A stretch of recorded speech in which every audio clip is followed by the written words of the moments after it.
오늘은 예수님께서 나귀 새끼를 타시고 예루살렘에 입성하신 것을 기념하는 종려 주일입니다. 예수님께서 예루살렘으로 입성하실 때의 그 모습에 대해서 마태복음 21장 6절부터 9절까지의 말씀은 이렇게 말씀합니다. 제자들이 가서 예수께서 명하신 대로 하여 나귀와 나귀 새끼를 끌고 와서 자기네들의 겉옷을 그 위에 얹음에 예수께서 그 위에 타시니 무리의 대다수는 그들의 겉옷을 길에 펴고 다른 이들은 나뭇가지를 베어 길에 펴고 앞에서 가고 뒤에서 따르는 무리가 소리 높여 이르되 호산나 다윗의 자손이여 찬송하리로다 주의 이름으로 오시는 이여 가장 높은 곳에서 호산나 하더라. 이 모습이 예수님께서 예루살렘으로 입성하실 때에 그 많은 사람들이 예수 그리스도를 환호했었던 바로 그러한 모습이었습니다. 예수님께서는 예루살렘에 이렇게 많은 사람들의 환영을 받으며 예루살렘으로 입성을 하였습니다. 그러나 예루살렘에 입성하고 난 이후에 예수님께서는 많은 사람들에게 환영을 받으신 그것보다도 훨씬 더 잔인하게 배신을 받게 되는 그런 모습들이 있게 되었습니다. 가룟 유다는 대제사장들에게 가서 내가 예수를 너에게 넘겨주리니 얼마나 주려느냐 이렇게 요구를 하여서 은 30을 받게 되었습니다. 그리고 그가 직접 로마 군사들과 성전을 지키는 사람들을 동원하여 칼과 몽치를 가지고 암호를 짜서 내가 입맞추는 자가 그이니 그를 잡으라. 그렇게 해서 예수를 마치 범죄인을 잡는 것처럼 그렇게 예수님을 붙드는 이런 모습들이 있게 되었습니다. 그리고 모든 제자들은 다 예수님을 버리고 도망을 쳤습니다. 그리고 예수님을 붙들어 간 그런 사람들은 예수님을 끌고 가서 예수님의 얼굴에 침을 뱉고 주먹으로 치고 어떤 사람은 손바닥으로 때리면서 그리스도야 우리에게 선지자 노릇을 하라 너를 친 자가 누구냐 라고 모욕을 했고 그리고 예수님의 모습 가운데 그 이전에 사랑했던 그 모습은 완전히 사라지고 예수님을 모욕하고 예수님을 핍박하는 이런 모습들이 나타나게 되었습니다. 이렇게 예수님을 모욕했던 그 사람들은 어떤 사람들이었을까 그런 생각합니다. 그때에 예수님을 그렇게 모욕했던 그런 사람이 예수님을 반대했던 그런 사람들 그리고 예수님을 오히려 더 멀리했던 그런 사람들 예수님을 못 믿겠다고 했던 그런 사람들 사실은 그런 사람들이 아니었습니다. 예수님의 은혜를 받았던 그런 사람들이었죠. 하나님 말씀으로 예수님께서 말씀을 전했을 때 그 말씀의 은혜를 받았던 사람들 어려울 때에 큰 능력으로 은혜를 받았던 사람들 그래서 예수님이 예루살렘에 입성하실 때에 호산나 다윗의 자손이여 찬송하리로다 주의 이름으로 오시는 이여 가장 높은 곳에서 호산나 이렇게 예수님을 메시아로 믿고 호산나 즉 우리가 비옵나니 우리를 구원하소서 그렇게 부르짖으며 예수님의 도우심을 구원했던 바로 그런 사람들이 예수님을 비판하는 배반하는 그런 모습들이 있었던 것을 보게 됩니다. 그리고 오늘 말씀 가운데 보면 가룟 유다가 예수님을 배반한 뒤에 예수님을 팔아서 은 30을 챙기게 되는 그런 모습들이 있게 되죠. 그리고 예수님을 죽음으로 내몬 이후에 이 가룟 유다가 어떻게 했는지 그의 모습에 대해서 말씀해 주고 있습니다. 돈을 탐하였던 가룟 유다 그래서 그의 스승까지 팔아버린 가룟 유다 이 가룟 유다는 예수님이 죄인으로 정죄됨을 보고 스스로 뉘우쳐서 은 30을 대제사장들과 장로들에게 도로 갖다 주며 내가 무지한 피를 팔고 죄를 범하였도다 그렇게 얘기를 하고 자기가 받았던 은 30을 성소에 던져놓고 물러가서 스스로 목매여 죽게 되는 이런 모습들이 있게 되었습니다. 가룟 유다는 자기의 잘못을 깨달았습니다. 그러나 그의 잘못을 깨닫고 난 뒤에 그는 회개를 한 것이 아니라 죄책감을 이기지 못하고 하나님 앞에서 또 다른 범죄인 자살의 길을 택하고 말았습니다. 유다는 뉘우치는 수단으로 택한 방법까지도 자기의 편한 대로 판단을 하게 되죠. 그리고 스스로 목숨을 끊은 것입니다. 그렇게 행하면 자기가 저지른 죄로 인한 죄책감, 그 고통들, 이런 것들은 모두 사라질 것이라고 그렇게 생각하고 판단하는 그런 모습들이 있게 된 거죠. 그런데 여기서 유다가 생각하지 못한 것이 있습니다. 그것은 당장의 죄책감으로 인한 고통은 없어질지 몰라도 그 이후에 그의 영혼은 하나님의 심판대 앞에 서야 한다고 하는 것, 그것을 유다는 생각하지 못했던 거죠. 하나님의 심판대 앞에서 하나님의 칭찬을 받고 영원한 하나님의 나라에 들어가기 위해서는 어떤 모습들을 가져야 되겠습니까? 하나님 앞에 섰을 때에 하나님이 가장 기뻐하시는 그런 모습이 그의 모습 가운데 있어야 되는 거죠. 그런데 유다는 자기의 죄책감으로 인하여 그 고통을 없이 하려고 순간적으로 자기의 목숨을 스스로 끊는, 하나님이 기뻐하시지 않는 그 방법으로 하나님의 심판대 앞에 서게 되는 이런 모습들이 나타나게 된 것을 보게 됩니다. 그 모습은 하나님이 진노하시는 그 모습이 있죠. 어떤 목사님의 설교를 보니까 이렇게 이야기를 하였습니다. 모든 사람에게 죽음은 피할 수 없는 것입니다. 누구에게나 죽음은 찾아옵니다. 그러나 그 죽음의 순간은 하나님 앞에 서는 순간이고 하나님을 만나는 순간입니다. 그렇기에 하나님을 만나는 순간이 가장 아름다워야 합니다. 인생의 가장 비참한 모습으로 하나님을 만나는 것이 아니라 가장 아름다운 순간에 가장 아름다운 모습으로 하나님을 만나야 합니다. 그러기 위해서는 우리의 인생의 마지막이 아름다워야 합니다. 이런 이야기를 했습니다. 물론 우리의 육체의 마지막의 모습이 어찌 아름다울 수 있겠습니까? 우리의 육체의 마지막에 그 모습을 보면 병약한 모습으로 또는 사고당하는 모습으로 결국은 인생의 마지막을 당할 수밖에 없는 그런 모습들, 그렇다면 그 인생의 마지막은 가장 추한 모습이 될 수밖에 없는 그런 모습들인데 어떻게 가장 아름다운 모습으로 하나님 앞에 설 수 있겠습니까? 그러나 이 모습은 육체의 모습으로 가장 아름답게 하나님 앞에 서는 것, 그것을 의미해 주고 있는 것은 아니지요. 우리의 영혼을 위하여 마지막까지 우리가 믿음으로 승리하며 살아가는 그런 모습들로 준비하며 살아가게 될 때에 그의 영혼의 모습은 하나님 앞에서 아름답게 보여지게 되는 그런 모습들이 있게 되는 줄 믿습니다. 결국 가론 유다는 돈을 탐하여 예수님을 배반하고 은 30을 받게 되었습니다. 그리고 그가 남긴 것은 은 30밖에 없게 되었죠. 은 30이라면 어느 정도이겠습니까? 이 은 30은 은 30세겔을 의미해 주고 있습니다. 그 당시에 한 세겔은 노동자 4일의 품값이었다고 그럽니다. 유다가 남긴 은 30세겔, 그것은 노동자가 120일, 즉 한 4개월 정도 일해서 벌어들일 수 있는 그런 정도의 돈입니다. 은 30세겔은 당시에 노예 한 사람의 값이었습니다.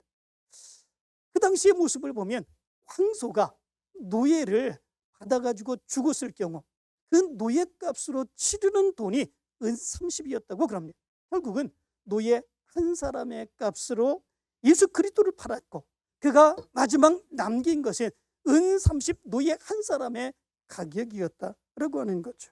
더구나 이 유다가 남긴 그 은 30은 정당하게 열심으로 일해서 그렇게 번 돈이 아니라 자기의 스승 예수 그리스도를 배반하고 팔아버리고 남은 그런 돈이 바로 은 30이었기에 그 돈은 정당하게 인정받을 수 있는 그런 모습이 아니라 지탄받을 수밖에 없는 그런 돈이었던 것을 우리는 생각해 봅니다. 그렇기에 이 유다가 은 30을 성소에 던져놓고 그리고 스스로 그 목숨을 끊었을 때 종교 지도자들, 그 당시에 대제사장들은 유다가 성소에 던져버린 그 은 30을 어떻게 처리해야 될까 고민하게 되는 그런 모습들이 있게 되었죠. 그리고 도저히 성전을 위해서 쓸 수 없는 돈이라고 판단을 하게 됩니다.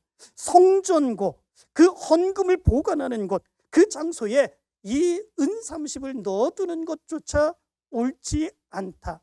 그들은 그렇게 판단을 하게 되었습니다. 유대인들에게 있어서 이 하나님 앞에 드리는 그 돈은 거룩한 것으로 여겨졌고, 그리고 그 헌금을 드리는 헌금 보관소, 이 성전구도 거룩한 것으로 여겨졌기에 이 유다의 모습들, 이렇게 예수 그리스도 그의 스승을 팔아버리고 그리고 자기 스스로 목숨을 끊은 그 나머지 돈, 그것은 거룩한 것이 될 수 없다, 그렇게 판단하게 되었던 것을 보게 됩니다. 유다가 성소에 던진 그 돈은 누가 준 돈이겠습니까? 그것은 대제사장들이 예수 그리스도를 체포하려고 이 유다에게 이야기해서 그 유다가 예수님에게 체포된 그 가격으로 준 것이 아니겠습니까? 그렇다면 대제사장들이 예수 그리스도를 체포한 그 모습은 정당한 것이겠습니까? 아닌 거죠. 그들 스스로 판단하기에도 그것은 정당한 것이 아니라 그것은 부정한 거다라고 하는 것을 자인한 그런 모습과 똑같은 것을 여기는 보게 됩니다. 그리고 종교 지도자들은 토기장이에 그것으로 밭을 사서 나그네의 묘지를 만들어 버렸습니다. 이 토기장이의 밭이라고 하는 것은 그 당시에 이 원래는 토기장이의 밭이었는데, 그래서 그 땅에서 이 점토를 다 채취를 하고 난 뒤에 이제는 더 이상 쓸모없게 되어서 싼 가격으로 내놓은 바로 그 밭을 산 것이라 이제 성경학자들은 그렇게 이야기를 합니다. 그리고 그렇게 쓸모없는 그 땅을 사서 집이 없어 방황하는 나그네들, 그리고 이방인인데 유다 지역에 와서 살다가 죽은 그런 사람들, 또는 여행하던 외국인들, 이런 사람들의 죽은 시신을 묻는 공동묘지로 바로 그것을 사용하게 된 것을 보게 됩니다. 여기서 우리는 이런 생각을 해봅니다. 유다가 잘못된 생각으로 인하여 예수 그리스도를 팔게 되고, 그리고 은30까지도 자기가 갖지 않냐고 성소에 집어넣고 죽었는데, 아이고 그 돈으로 마지막에 좋은 일을 한 거 아니냐, 이렇게 생각할 수 있습니다. 그렇지 않습니까? 그가 은30을 갖지 않냐고 성소에 집어던졌습니다. 그리고 그것을 종교 지도자 대제사장들은 그것을 가져다가 이제 나그네와 그리고 이제 이방인들과 외국인들, 이 사람들, 어떤 묻을 수 없는 그런 사람들을 묻는 공동묘지로 이렇게 했기 때문에 그래도 마지막 그 돈 가지고는 좋은 일 했네, 이렇게 판단할 수도 있게 되지요. 그런데 사실은 그렇지 않습니다. 왜냐하면 그 당시에 유대인들이 가까이 하기를 멀리 했던 사람들, 그리고 깊이 얘기했던 사람들, 그런 사람들이 어떤 사람들이었겠습니까? 그런 사람들이 바로 나그네였고 이방인이었고 외국인이었고, 이런 사람들과 서로 가까이 하지 아니하게 된 그런 모습들이 바로 유대인들의 모습 가운데 있었기 때문에 그렇습니다. 그렇기에 유다가 성소에 집어던진 예수님을 팔았던 그 은30, 그것은 더러운 것, 이스라엘 백성들, 유다인들이 혐오스럽게 생각하는 곳, 바로 그런 곳으로 만들어버렸다고 하는 것을 얘기해 주고 있는 것을 보게 됩니다. 그리고 그 공동묘지는 피밭이라고 불리워지게 되었습니다. 예수님의 피를 흘리도록 넘긴 피의 대가로 산 땅이었기 때문에 피밭이라 그렇게 불렸습니다. 결국은 유다는 그가 마지막 남긴 그런 것이 은30이었는데 그 은30으로 인하여 이제 이방인들을 위한 그런 공동묘지를 만들어 버렸고, 그것으로 인하여 예수를 판 자가 그것으로 인하여 이 공동묘지를 만들었다라고 하는 그런 이야기들로 후세에 계속해서 이야기됨으로 인하여 저주받은 그런 자가 되는 그런 모습들이 있게 된 것을 보게 됩니다. 가론 유다의 처음에 출발은 너무나도 좋았습니다. 예수 그리스도를 만나고 예수 그리스도의 제자로 3년을 따라다녔습니다. 그리고 예수 그리스도와 함께 예수님의 가장 사랑받는 그런 제자로, 그리고 돈꾀를, 재물을 맡아서 관리하는 그 직분을 맡아서 그 사역을 감당을 하였습니다. 거기까지는 정말로 좋았습니다. 유다는 이렇게 예수 그리스도를 온전하게 쫓음으로 인하여 예수 그리스도의 사역을 감당해서 많은 사람들에게 칭송을 받을 수 있었던 그런 사람이기도 했습니다.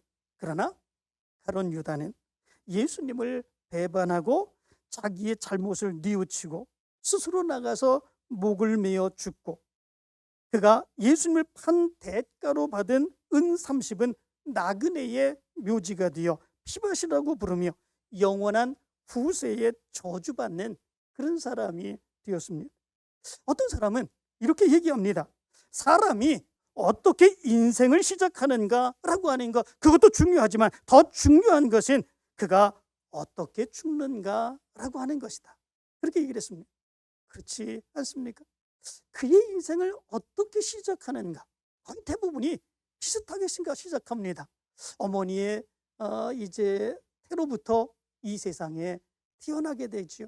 그러나 사는 과정 가운데에 이렇게 저렇게 잘 사는 사람도 있고 또는 어렵게 사는 사람도 있을 수가 있죠. 그런데 중요한 것, 그것은 그의 인생의 마지막의 모습이 어떠한가, 그게 더 중요하다라고 하는 거죠. 왜 그렇습니까? 인생의 모습이 이 세상의 삶으로는 끝이 아니기 때문에 그렇습니다. 인생의 삶의 그 끝 죽음이라고 하는 것은 바로 새로운 영원의 삶으로 들어가는 바로 그 문이기 때문에 그렇습니다. 그렇기에 이 세상에 대하여서 그가 어떤 삶을 살았는가, 그것보다도 그의 인생의 마지막에 어떤 모습으로 죽었는가라고 하는 것, 그 모습이 우리의 모습에 훨씬 더 중요한 모습을 갖는다라고 하는 거죠. 성경 말씀 가운데 보면은 세상 사람들이 보기에는 어떻게 저렇게 죽을 수 있을까? 저렇게 죽는다면 차라리 인생을 저렇게 살지 말았을 것을, 이렇게 생각할 수 있는 그런 사람들의 모습의 이야기가 가장 아름다운 모습으로 성경에는 기록되어 있습니다. 스데반의 죽음의 모습을 보시기 바랍니다. 우리 기독교의 최초의 순교자였던 스데반, 그는 많은 사람에 둘러싸여져서 예수 그리스도를 증거한다고 하는 이유로 돌에 맞아 죽게 되었습니다. 돌에 맞아 죽는다고 하는 것, 그것이 얼마나 비참한 것이고 얼마나 고통스러운 그런 모습이겠습니까? 그런데 예수 그리스도를 증거하다가 돌에 맞아 죽게 되는 그런 모습들이 있었습니다. 그러나 그의 마지막의 모습은 어떤 모습이었습니까? 성경은 이렇게 말합니다. 성령 충만하여 하늘을 우러러 주목하여 하나님의 영광과 및 예수께서 하나님 우편에 서신 것을 보고 말하되, 보라, 하늘이 열리고 인자가 하나님 우편에 서신 것을 보노라. 세상에 많은 사람들은 이 스데반이 죽어가는 그 모습을 보면서 어떻게 저렇게 비참하게 죽을 수 있을까, 저가 행하는 그런 일들이 정말 옳은 것인가, 그렇게 판단하고 비난할 수도 있는 그런 모습이었지만은, 그가 영적으로 바라보게 될 때에 그의 마지막의 모습은 하나님을 보고 하나님의 나라에서 예수 그리스도께서 그 우편에 서신 것을 보면서 그 모습을 기뻐하며 죽는 그 모습이 스데반의 모습이었습니다. 그 모습을 보면서 그 옆에 있던 사울이 감동하여서 예수 그리스도를 영접하게 되는 놀라운 역사가 일어나게 되었던 것이지요. 언뜻 생각해 보면 가장 비참하게, 가장 고통스럽게, 그렇게 아름답지 못하게 죽은 바로 그의 모습인 것 같지만, 하나님이 보실 때에 그 모습은 가장 아름다운 모습이었고, 그리고 하나님의 놀라운 능력의 역사를 나타내는 그의 모습이었던 것을 우리는 발견할 수 있게 됩니다. 뿐만 아니라 베드로도 그랬지 않았습니까? 베드로도 마찬가지로 순교하여 죽게 되었습니다. 그의 마지막에 순교의 모습은 예수 그리스도처럼 똑바로 못 박혀서 내가 죽을 수 없다, 나를 거꾸로 못 박아달라 요청함으로 십자가에 거꾸로 못 박혀 순교하는 그런 모습들이 있었다고 그럽니다. 그의 모습도 세상 사람들이 볼 때는 정말 가장 비참하게, 가장 고통스럽게 죽은 그런 모습이지만, 그러나 그런 모습 가운데서 믿음으로 살고 믿음으로 죽고 예수 그리스도를 위해서 죽는 그의 모습은 가장 숭고한 모습이었고 가장 아름다운 모습이었습니다. 이러한 모습은 어떤 면에서 보면 그의 죄책 가운데 너무 괴롭고 고통스러워서 자기의 목숨을 스스로 깨끗하게 끊어버린 가룟 유다가 비교해서 정말 비참한 죽음의 모습처럼 비춰질 수 있습니다. 차라리 그렇게 죽을지언정 내 스스로 내 목숨을 끊고 그리고 내가 스스로 떠나겠다, 이 세상을 마지막을 맞겠다, 이렇게 얘기하는 그 모습들, 어떤 모습에서 보면 가장 깨끗하고 가장 편안하게 그렇게 죽는 모습처럼 보일 수 있습니다. 그렇지만 이런 스데반과 베드로처럼 이렇게 고통받으며 십자가에 죽으며 돌에 맞아 죽으며 죽었던 그의 모습이 오히려 가룟 유다의 가장 깨끗한 그 죽음보다도 하나님이 보시기에 가장 아름다운 그런 죽음의 모습이 아닐까, 이런 생각을 해봅니다. 스데반과 그리고 베드로 그리고 많은 믿음의 사람들, 그 사람들이 정말 가룟 유다처럼 그렇게 박해받고 고통받는 그런 순간 가운데서 차라리 내 목숨을 스스로 끊어서 이 아픔과 괴로움을 스스로 끊어서 없애버리지, 빨리 내 목숨을 끊어버리고 이 고통을 없애버리지, 이렇게 생각했을까? 그러나 그렇지 않습니다. 그의 마지막 순간의 그 모습까지도 하나님이 나를 어떻게 보실까?